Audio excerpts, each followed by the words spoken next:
Antony, welcome to the Tech Burst Talks podcast. Yeah, morning, Charles. It's a pleasure to be here. I'm really looking forward to this because we get to talk about three of my favorite topics from the recent years, which is PropTech, the future of work, and GenAI. But before we delve into this, why don't you tell the audience a bit about your background and how somebody who started out studying history and the history of art got to where you are today?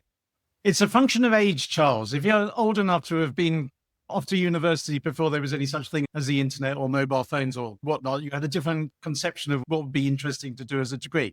And I actually did history and history of art and actually worked for one of the leading European art dealers in London for 10 years or so. But what happened at that time was a lot of art dealers were involved in the real estate world, and a lot of art dealers were involved with property development. And then to cut a long story short, we ended up in 1995, and I happened to go into what was then the first internet cafe in the UK. It always makes me laugh when I tell certain young people this, that you actually had to go to a shop to use the internet and in the old days, and just thought this would be really interesting for real estate because we got lots of documents, we got lots of people and lots of images, and everyone's all over the place, sort of perfect for the internet. So I actually started the first commercial real estate website in the UK in 1995, and then ran a web agency for 10 years, essentially teaching myself because there was so little you could do on the internet in those days. Even a history of art graduate could learn it. So I did that for 10 years, and then I ended up doing a joint venture with the largest real estate company in the UK, developing property management software. And I did that for 10 plus years. And then the last decade or so, I've mainly focused on writing, speaking, doing advisory work. And then for the last 4 years, I've been teaching online courses about the future of real estate. And for the last 2 years, teaching a course about generative AI for real estate people. That's a fascinating journey, and especially because you were doing PropTech before the phrase had even been coined. So you're definitely one of the early adopters in this space. So you've got to see it grow over the years. What do you think about the current state of it now? Because there was a big buzz around it, maybe like 7 or 8 years ago, but now it seems to have cooled down a bit. So what's your take? Well, I'm not so sure it's cooled down. Yes, there was a super bubble a couple of years ago into all of this stuff, but I think probably today is the best time to be in PropTech ever. My principal background is in the office market and the commercial market. But if you focus on the office market, the only way you will create an investable now is to have a highly sophisticated tech-enabled building, because the only way you create an investable office asset now is to create a great user experience for the people in there.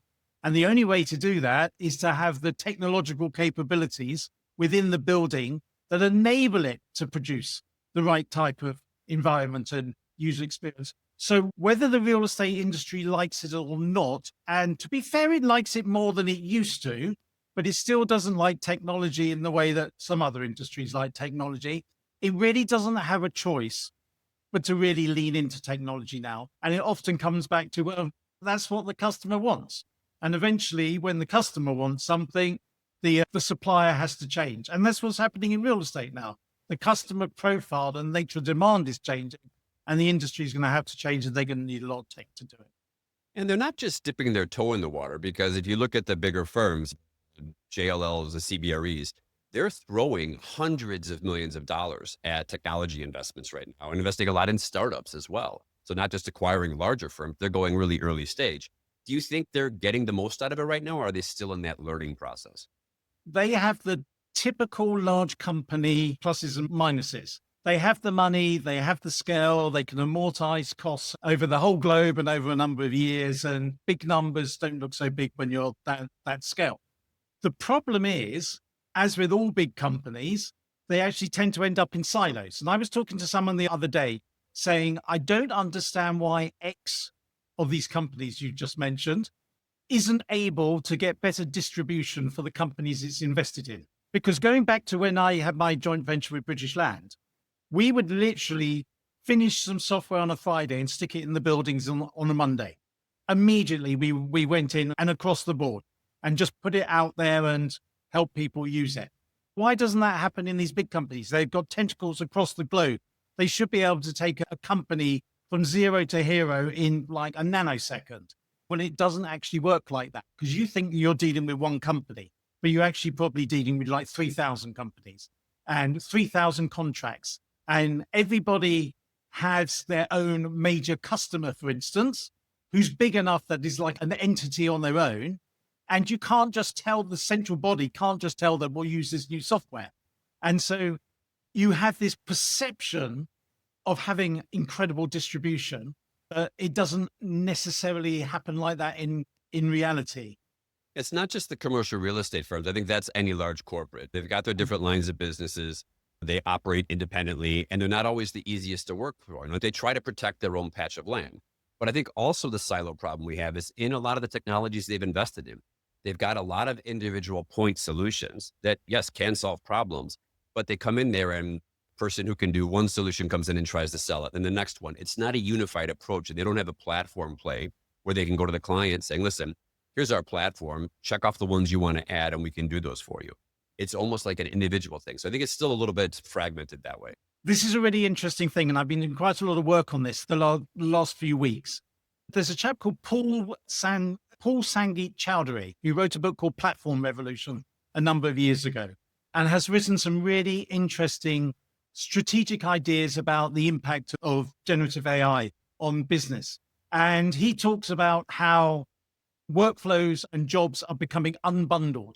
So we're having little point solutions to deal with the 20 tasks we have to do for our jobs. And so they get unbundled and lots of stuff can get siphoned off to be dealt with by the machines. But his attitude is that's all very well. At some stage, you've got to rebundle into creating new sources of value. Because if you think about it at the moment, I tell everyone on my course that I think they've got 12 to 18 months to really make hay using these new tools because they are ahead of the market. But in 18 months, 2 years' time, everyone's going to have the same tools. And then competitive advantage just disappears.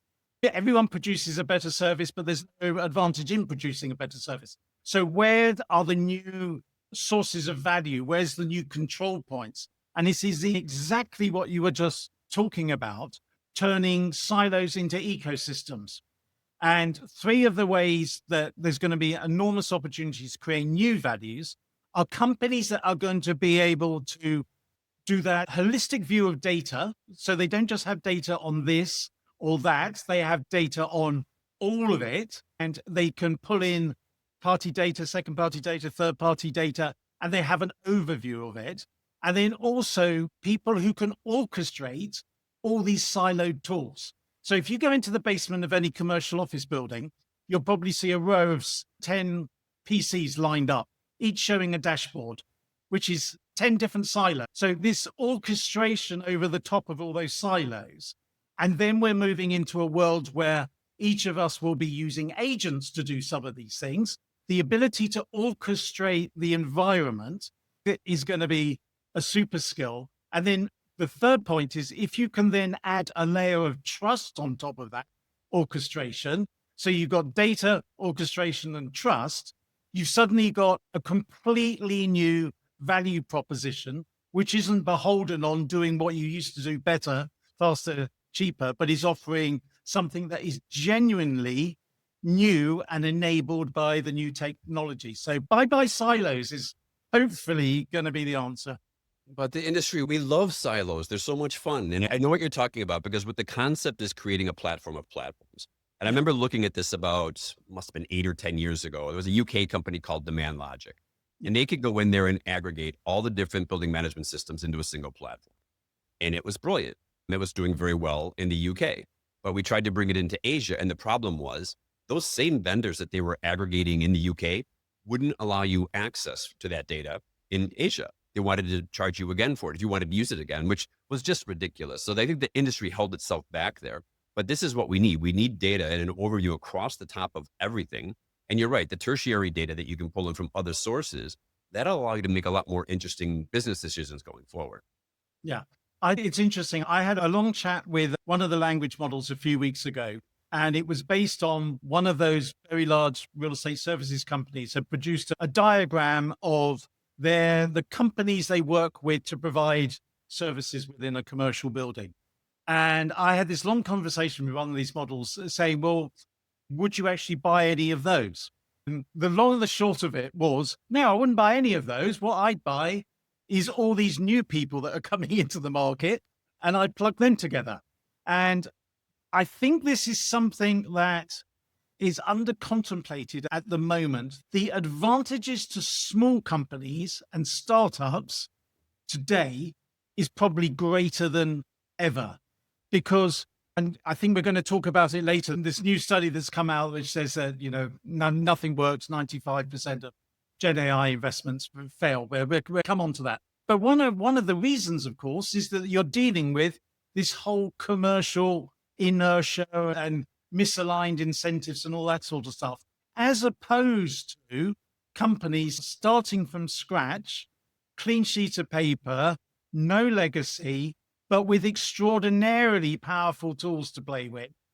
I can see a very bifurcated world coming up where a lot of the world actually does move very slowly, as is the norm with the introduction of new technologies. In reality, they take decades to come in. But you're going to get this parallel world of companies growing really fast, doing extraordinary things and being incredibly competitive.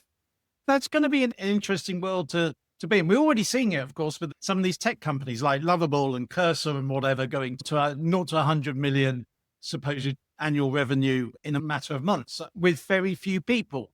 But they don't have the legacy infrastructure that they have to build around. They can start from scratch and they can solve a problem from today.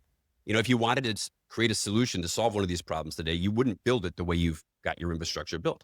You'd start from scratch. You'd leverage the cloud.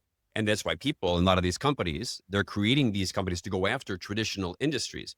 Whether it's ERP systems, PMS systems, they can go after it in a very lean organization and offer it for a fraction of the price. Yeah. But can they get the trust? That's the next thing. Yes, that's clearly a problem. But it's also an interesting situation as well. This is where the Americans are very good, that there's plenty of capital around to throw at companies doing things like that. Whereas particularly you come to Europe and you say you want to take on an incumbent and they go, dear boy, they've been around 100 years, go away, come back when you've got a better idea. Asia, I'm not sure. I'm not familiar enough to know. Depends country by country. Right. It varies country by country. But yes, there's clearly trust. This trust thing, I think, needs to be something that companies over-index on and that they consider as fundamental to their brand. And this applies to real estate developers as well. So for instance, you take an office building. If I want to provide a fantastic user experience to Charles when he comes into my building, I need to know a lot about Charles. I need to know when he comes in, why he comes in, what does he do, who does he meet, where does he like to do it, what temperature does he like, what noise does he like, what view does he like. I need to know tons about you. And then if I do know tons about you, I can point you to the space in my building, which is perfectly set up to provide you with the space as a service that you need. But the problem in many cases is going to be that the Charleses of the world will, no, bugger off. I'm not giving you my information. That's true. The person wanting the information in order to provide a great service has to be upfront about what the trade is. So, Charles, I want all this information off you. And in return, I'm going to give you X. And this is how I'm going to treat your data. This is how I'm going to not sell it to. And this is how I'm not going to behave like Mark Zuckerberg. Please, can we proceed? It's definitely the right way to do it. Unfortunately, most companies or cities aren't willing to do that because that involves transparency. And let's face it, they don't know what they're going to do with the data yet. They want to capture it. But there's been some examples where people have gone through and been transparent with the ethical use and disposal of the data they collect. Most companies don't do that today just because that costs time and money and people don't want to spend time and money on it. But you're right on this. I mean, that's missing from the industry. You talked about the funding. I think one of the things that shocked me moving back to Europe is how risk averse everybody is when it comes to anything with startups and innovation. There's also a lack of a VC ecosystem here. If you give any startup in Europe or the UK or Asia the chance to take money from Silicon Valley or local, they're going to go Silicon Valley because that gets them to the right markets to grow. So these are some of the things that are missing. We're actually not too bad with seed money. We're very bad with scale-up money. So when you suddenly need not a couple of million, 20, 50, 100 million, That's where it all goes wrong. And then everyone, just as you say, decamps and moves to America. But So that's something that happened in Singapore as well. They spent a lot of money bringing in venture capital firms to create an innovative culture and startup environment. And it was great because you had people who were doing seed and series A, maybe even a B. They didn't have the higher end of B, C, D that gets these companies to really scale and grow. It created an environment where we suddenly had too many startups and there was no scalability and no money to make them scale. why was that? Because I would have thought the attitude in Singapore would have been amenable to, and it's not short of money out there. It's a whole separate thing because a lot of these startups that they had, it was easy to get money. So you had too many startups already, which I think they just needed to clean house a little bit. Second thing is if you're based in Singapore, it's very difficult to show that your startup can scale internationally because while you're in Southeast Asia, which is hundreds of millions of people, probably like 650, 700 million people, they're all different markets. And if something sells in Singapore, it's priced out of the rest of the markets. Yeah. So then where do you go and sell to? And there's a whole laundry list of reasons why the VC industry hurt there, but there's definitely room for improvement. But I think like we're seeing that other things coming together. Give me your one top thing. If you could fix one thing with PropTech right now, just wave a magic wand, what would it be? I'm going to be greedy and put two together. One on the buy side would be that there are people in the large companies who are well into this, but they're not quite in the positions of power yet. I would like them to be in the positions of power. And the second thing actually goes back to what we we're talking about with SILOS, that there was a much stronger focus on providing a total solution for someone rather than giving a buyer just one other bloody check that they've got to sign. You need to go and solve 10 problems or build an ecosystem that you can go and sell en masse. A bit like in construction, a main contractor goes in there. They don't all have the sub trades, but they have the ecosystem to pull them all together. I would like to essentially see more aggression and more leaning into the future rather than being terrified of upsetting the past. Very good. So now it's time to move on to another one of your passion areas, which is space as a service. So you coined this buzzword probably 7, 8 years ago. Can you explain what this actually means to the industry? That's really the concept behind this. And I actually started, I think it was almost 13 years ago that I first started writing about it. And it was the sort of earliest days of the flex market. Okay, the likes of Regis have been around a long time before, but the sort of idea of, the early WeWork days. Mm-hmm. In defense of WeWork, they did lots of very stupid things, and their leader in chief is half a lunatic, but they did lots of really good things as well. And they're still probably the most important real estate company of the last 20 years in terms of how they changed the market. They're the Teslas of real estate, really. They defined a product that didn't exist and before. Ended out hated at the end. Well, yeah, in both cases, in many ways. It's something that's built up over time, that 10 years ago, there was a growing market for these types of spaces. And actually, London has actually been, for a long time, the highest percentage to the wants, needs, and desires of the individuals who use the building. But it's a completely different mindset to the traditional real estate company. Because you've got to remember, the office market up until not that long ago, and to an extent still the case, is a market to create a product for investors. It was for a long time not a business that really had any interest in the customer. The idea was to create something that could be turned into a financial product that could be sold to investors. Hence, a 20-year lease with upward-only rent reviews becomes a bond. So offices were bonds. Now they're businesses. And the business now has to pay attention to its customer. Previously, they never had to pay attention to its customer. And even though people like me criticize them for it, that was the sensible thing to do. You didn't need to pay any attention to your customer. They signed a 20-year lease. They've got to pay. They ain't going anywhere. You don't have to do anything for them as long as you sold your investment. Now it's completely the opposite. You will not get a quality customer unless you can provide a space that provides an excellent user experience. And you won't create a great investment without creating a building that enables a great user experience. The market has actually turned completely upside down, that it used to be all about the investor. Obviously, it's still all about money. At the end of the day, you need money in these places and you've got to sell them. But fundamentally, it's about the occupier now, as opposed to the investor. And this is chalk and cheese. It's not a small deal. It's a completely different industry. But I think it's an exciting industry because what we're doing is really forcing their hand. Because yes, it still comes down to a money decision, but they don't have a choice. They need to create offices which are going to define, the future of work. Places where people want to go and spend time. And if I'm a company and I want to attract the best talent, I need a space that will help attract and retain that talent. So we're seeing it come full circle where the industry, the demand side is saying, I need this. So basically the supply side has to do it. And those people who don't do it, you'll still be able to rent a lot of your space. You won't get as much money for it, and it won't be the attractive premier customers that you really want to have in there. I think maybe evidence is the issue here. And it's been the same thing in the flex market.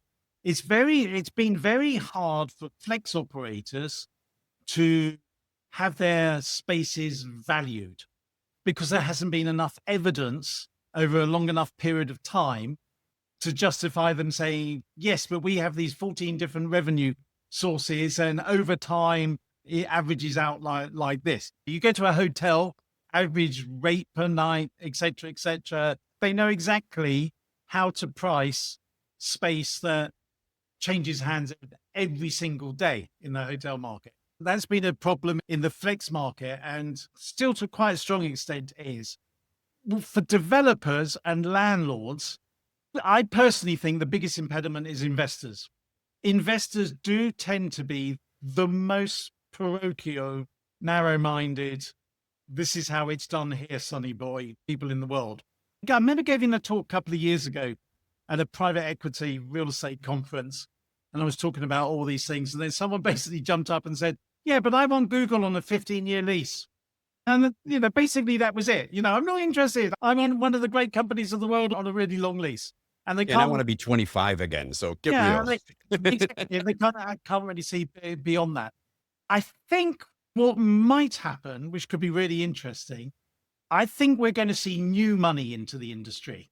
So money from different sources. And you already see this to an extent with some of the more offbeat and niche operators, particularly in sort of hospitality and leisure properties. You get a lot of high net worth individual family money, long-term money, private money going into those sorts of things. And they're happy to not to take a punt, but to believe in a project and think, well, it doesn't have to show a profit in 2 years. And I think, and I'm hoping, we're going to see a lot of new money coming into the industry, thinking, well, what we've got now is not what we need in the future, and we're going to need different types of spaces. My personal preference, I think mixed use developments are going to be really big, quite a large scale. So sort of, if you like, baby 15-minute cities, places where you can live, work, play, walk around, have everything at your fingertips under the control of one entity. I think there's going to be lots of scope for that. But that's a very old tradition. If you come to London, there's the Grosvenor estate, there's the Howard de Walden estate, and there's a few other estates. They've been around for hundreds and hundreds of years, and their areas tend to be really good because they're not selling anything. They're there for another few hundred years, and they're interested in developing a total space so they can think of a whole space holistically. What retail do I need? What resi? What's commercial? I think we're going to see a lot of new money coming into these spaces that are either big and multi-use or that are going to over-index on humanity. There's clearly going to be a lot of money in providing luxury services for humans, and probably without technology. There might be tourism, might be natural things, spaces where you can just be human. I mean, it's interesting, isn't it? The Soho house got bought last week. And I heard someone was punting on LinkedIn yesterday that they said, my bet is that Louis Vuitton buy them in 2 years. And that's an interesting concept. Human is the new luxury. Well, it's also a good way to sell your wares because you have an access then to a bunch of high net worth individuals. So it makes it easier. But I agree. Mixed use is where we need to go to next. But where we need to go to next is to start talking about GenAI. Yep. And it's been obviously a crazy few years for GenAI. I want to start out with the recent report from MIT and Nanda, where they came out and said that U.S. companies have invested somewhere between $35 and $40 billion in GenAI projects, and only about 5% of those are leading to rapid revenue growth or producing a lot of positives for the companies. So 95% fail rate is what the headline is. What's your take on this?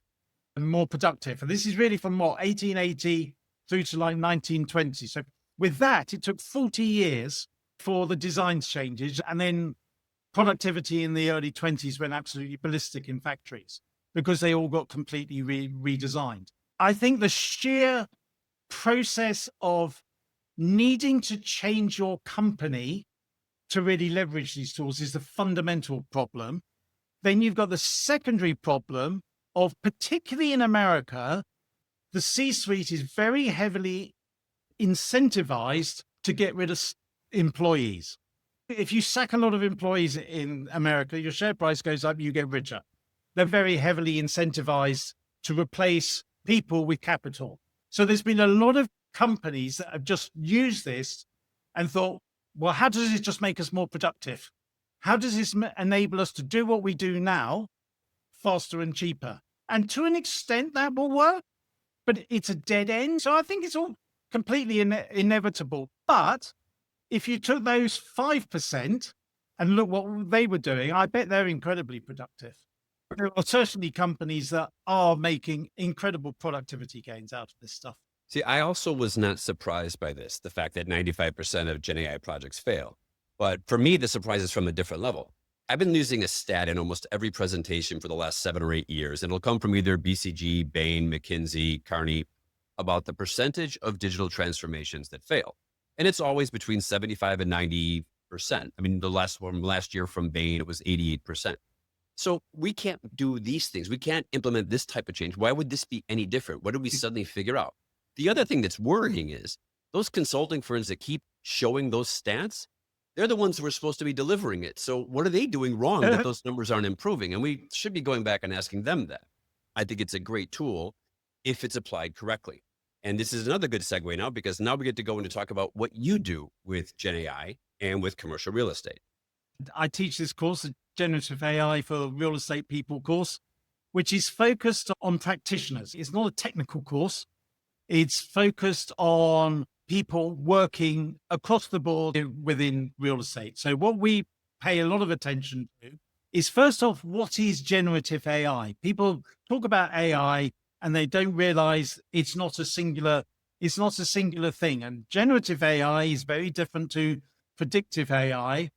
There's analytical AI and there's creative AI, and they're different worlds. And it's very important to understand the difference. And then we spend actually a lot of time on frameworks about prompting. Stat that came out 2 weeks ago when OpenAI launched GPT-5, that Sam Altman put out that the 7% of paid users of ChatGPT ever used one of their reasoning models. Now, they've got their general non-reasoning models, and then from a year ago, they've got these new reasoning models. Models and non-reasoning models are absolutely chalk and cheese. It's a different world. It's a parallel universe. It exasperates me, and it happens a lot on LinkedIn. You'll get these sort of smart-arsey types saying, oh, well, I asked ChatGPT this, and it answered that. What a stupid thing it is. I just say, show me a way of telling the world you're an idiot without telling the world you're an idiot. Good prompting is the easiest way to get a high ROI on generative AI today.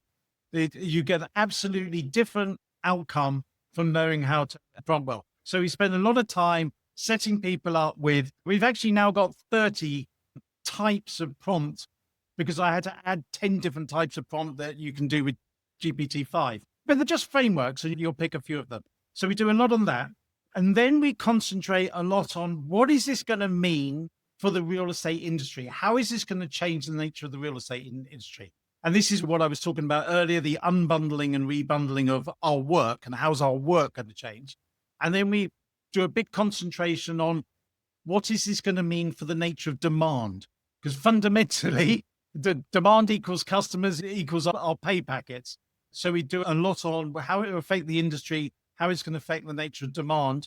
And then we concentrate on just good use of the major tools. And as I say, I think you've got 12 to 18 months of being able to make hay, because you're just better at everything you want to do. You are better if you know how to use these tools effectively in the short term. Okay. And I agree with you that if used effectively, you get fantastic results. If you know the questions to ask, the prompts to write, you can get fantastic results. We're going down this path where not everybody's learning how to use it. Projects are failing. What risks would this pose to the real estate industry if they don't learn how to harness it and really leverage it to drive their business going forward? I keep coming back to that famous Ernest Hemingway thing of how did you go bankrupt? Slowly, then suddenly. Not a lot will change. And then you will start competing with these companies that have lent into this, that are working on a completely different cadence to you at a completely different rev speed and are capable of doing what you do twice as fast, 5 times as fast, 10 times as fast, and possibly a lot cheaper with a lot fewer people. And then you're suddenly going to find yourself very uncompetitive. Not going to happen immediately. Paths will cross over. And at some point, every time you go up for a piece of work, you're going to confront someone who's 5 to 10 times more productive than you, and you're not going to be able to compete. I think what's going to happen is this is going to follow Amara's law, where we overestimate the importance in the near term and underestimate in the long term. We will be living fundamentally different lives 5 years from now because of this technology. And I think really that's where we're headed. But what about misconceptions? Like when people look at Gen AI, what's the biggest misconception that people have about it today? The biggest misconception is people think, oh, whoopee, we can get it to do all the boring stuff and we can do all the interesting stuff. When you get good at these things and good at using them, you go, wow, you're not just here for the boring stuff, are you? If I don't very actively try and co-opt you as my thinking partner, then you will replace me because frankly, you know more than me. Most people think that they're just pieces of software that will do all the robotic process automation, but they won't. They're moving further and further up the value chain. One of the things I think is really important to understand, there's been a number of big research reports that have shown that these tools raise the bar for the average considerably in terms of people using these tools become more creative en masse. So it's really important for people to understand these things can help us all become more creative, but all that does is raise the general bar to become differentiated. We still need to do our human thinking and we still do need to do our human creativity. And then we need to merge the two in some way.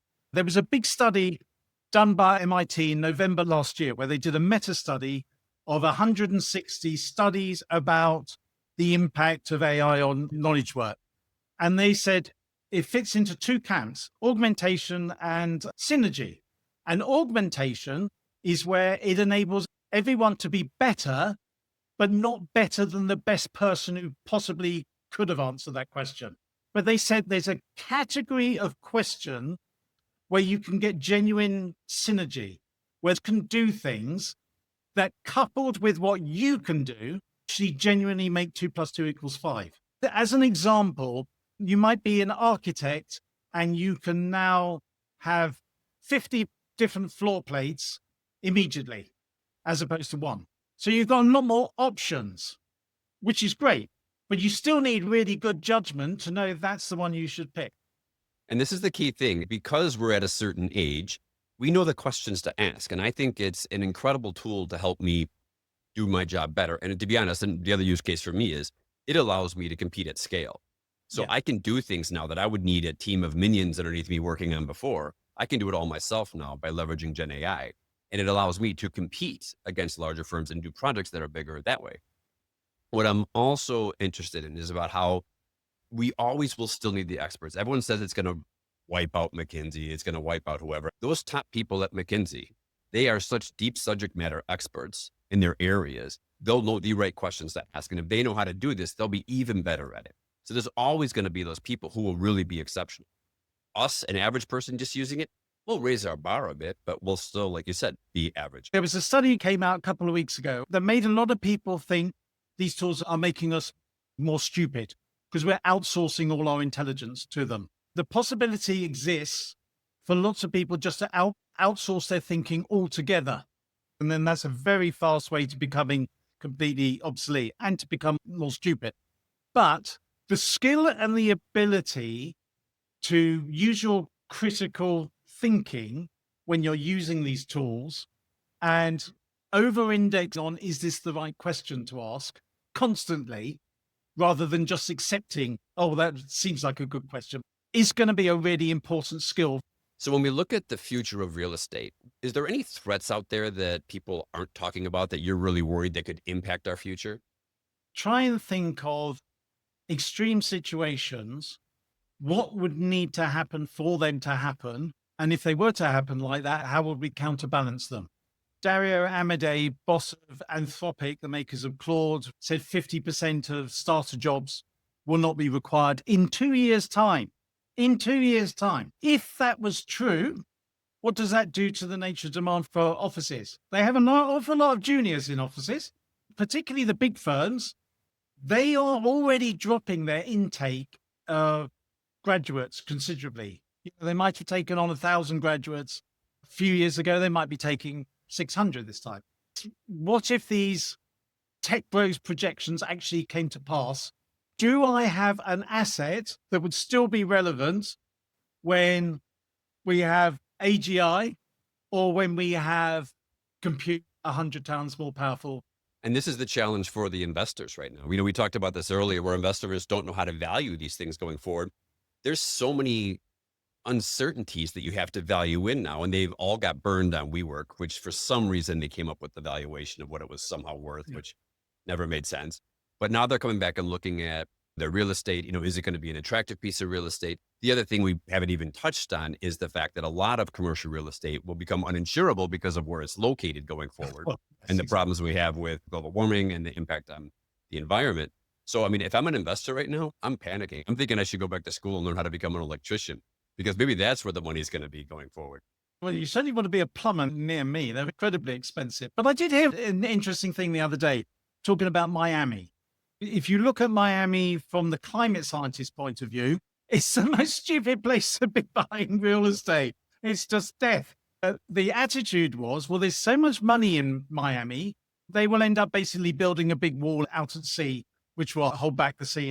But it is really predicating the future of Miami on being able to build essentially sea defenses and at a scale that can protect the whole city.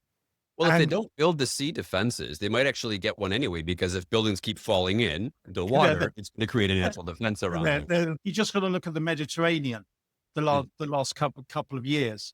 Becoming commonplace for it to be high 30s, 40 degrees in the summer. What happens to the tourism industry in the summer? Med, when it's 32, is lovely. Going to it when it's 42 and you can't sit outside, it's even too hot to sit around the swimming pool. In Northern Europe, we're reaping the benefits. We're having a glorious summer. I'm kind of enjoying it for right now. I do think that you put all these things together, and yes, it's complicated and slightly scary, but it's super interesting. Sometimes you hear a lot of despair, oh, it's all misery, misery. And I think, hang on a sec. We have all these tools and we have all these problems to solve, and we might now have the technology that would enable us to solve them. What we can do with technology is amazing, but that doesn't mean it's always been amazing. So this is the last question on this one today. So we've both been around for quite some time, and we've seen a lot of overhyped technology over the years. So what's the one that when you hear the term, it still makes your blood boil? Oh, metaverse. Yes. I hate the metaverse. I hate the metaverse. I just really dislike, because it's such a horrible idea. This is not where we want to be going as people. We do not want to be outsourcing our humanity working in virtual worlds. The giveaway to me was Mark Anderson of A16Z talking about this back in the day when everyone was going on about it, that everyone wearing video goggles and living in the virtual world. He said, yeah, but for lots of us, our lives are really nice, but lots of people have terrible lives. So this is better than their terrible life. And you think you've got all your values the wrong way round, mate.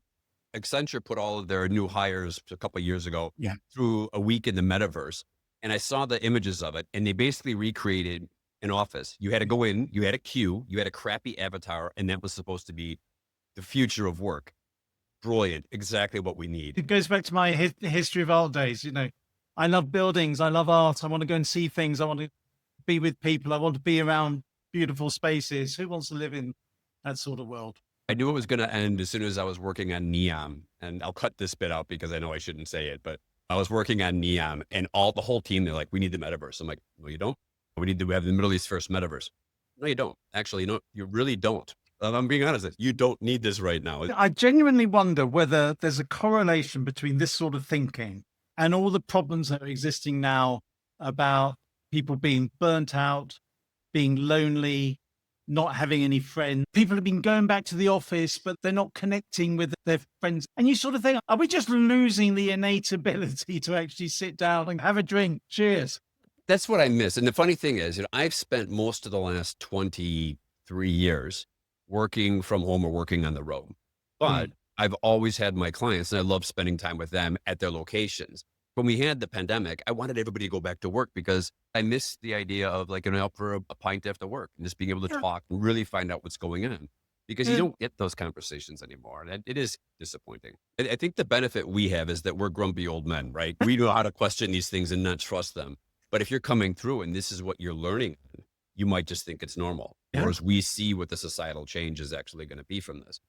Anthony, I want to say thank you very much for this lovely conversation about PropTech, real estate, GenAI, and the metaverse, of course, because we needed to throw a bit of that in there. It was fun. It was fun. Very enjoyable. Well, thanks again. And hopefully you'll come back and talk to us again, because I know this AI stuff in commercial real estate is going to be moving quickly. And I want to make sure I'm keeping up to date. So we'll invite you back on again and talk more about it. It'll be a different world in a year. Be a different world next week. So. Yes, exactly. All right, thanks again. Thanks, Charles.